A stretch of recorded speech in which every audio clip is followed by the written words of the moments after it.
Good morning student. मैं Radhika institute of teacher training से दीपा ठाकुर आज मैं आप लोगों के लिए लेकर आई हूँ इस वीडियो में अरविंद घोष का जीवन परिचय। ओके बच्चों, हम अपने वीडियो में आपका स्वागत करते हैं। चलिए हम लोग आज अध्ययन करेंगे अरविंद घोष का जीवन परिचय। उससे पहले आप हमारे वीडियो को लाइक करिए, शेयर करिए, सब्सक्राइब करिए एंड बेल आइकन को भी प्रेस करिए। ओके बच्चों, और आपको कोई भी दिक्कत हो, कोई भी परेशानी हो तो आप हमें नीचे कमेंट करके बता सकते हैं। ओके बच्चों, चलिए अरविंद घोष भौतिकवाद तथा आध्यात्मिकवाद दोनों की सत्ता में विश्वास करते थे।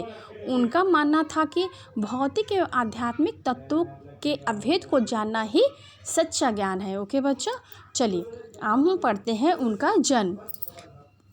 अरविंद घोष का जन्म 15 अगस्त 1872 को हुआ था और उनका निधन 5 दिसंबर 1950 को हुआ था। उपलब्धियाँ: वह एक स्वतंत्रता सेनानी थे, कवि, प्रकांड, विद्वान, योगी और महान दार्शनिक थे।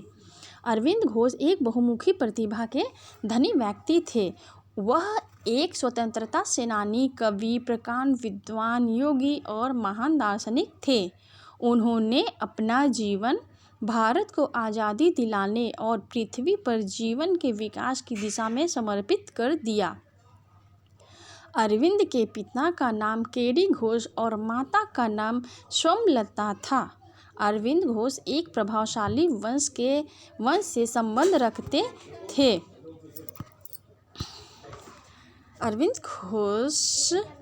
अरविंद घोष एक प्रभावशाली वंश से संबंध रखते थे। राजनारायण बोस बंगाली साहित्य के एक जाने माने नेता श्री अरविंद के नाना थे। अरविंद घोष न केवल आध्यात्मिक प्रकृति के धनी थे बल्कि उनकी उच्च साहित्यिक क्षमता उनकी माँ की शैली की थी। उनके पिता एक डॉक्टर थे। जब अरविंद घोष 5 साल के थे उन्हें दार्जिलिंग के लोरेटो कॉन्वेंट स्कूल में भेज दिया गया। 2 साल बाद 1879 में अरविंद घोष को उनके भाई के साथ उच्च शिक्षा के लिए इंग्लैंड भेज दिया गया। अरविंद ने अपनी पढ़ाई लंदन के सेंट पॉल से पूरी की। वर्ष 1890 में 18 साल की उम्र में अरविंद को कैम्ब्रिज में प्रवेश मिल गया। यहाँ पर उन्होंने स्वयं को यूरोपीय क्लासिक्स के छात्र के रूप में प्रतिष्ठित किया। अपने पिता की इच्छा का पालन करने के लिए उन्होंने कैम्ब्रिज में रहते हुए ICS के लिए आवेदन भी दिया। उन्होंने 1890 में पूरे विश्वास के साथ भारतीय सिविल सेवा परीक्षा उत्तीर्ण की।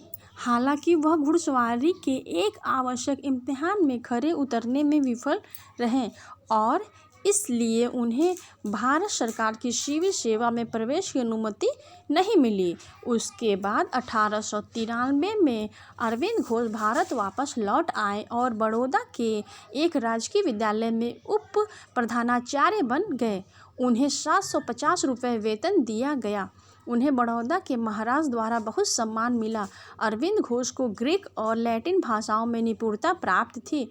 1893 से 1906 तक उन्होंने संस्कृत, बंगाली साहित्य, दर्शन और राजनीति विज्ञान का विस्तृत रूप से अध्ययन किया।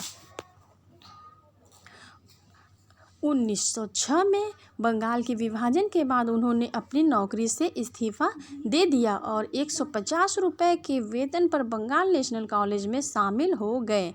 इसके बाद वो क्रांतिकारी आंदोलन में तेजी से सक्रिय हो गए। अरविंद घोष ने 1908 से भारत के स्वतंत्रता संग्राम में एक प्रमुख भूमिका निभाई। अरविंद घोष भारत की राजनीति को जागृत करने वाले मार्गदर्शकों में से एक थे। उन्होंने अंग्रेजी दैनिक वंदे मातरम पत्रिका का प्रकाशन किया और निर्भीक होकर तीक्ष्ण संपादकीय लेख लिखे। उन्होंने ब्रिटिश न्यायालय और सभी ब्रिटिश चीज़ों के बहिष्कार का खुला समर्थन किया। उन्होंने लोगों से सत्याग्रह के लिए तैयार रहने के लिए कहा। श्री अरविंद के दर्शन शास्त्र तथ्य, अनुभव, व्यक्तिगत आभास और एक दृष्टाया ऋषि की दृष्टि होने पर आधारित है। अरविंदों की आध्यात्मिकता अभिन्नताओं के कारण एकजुट थी।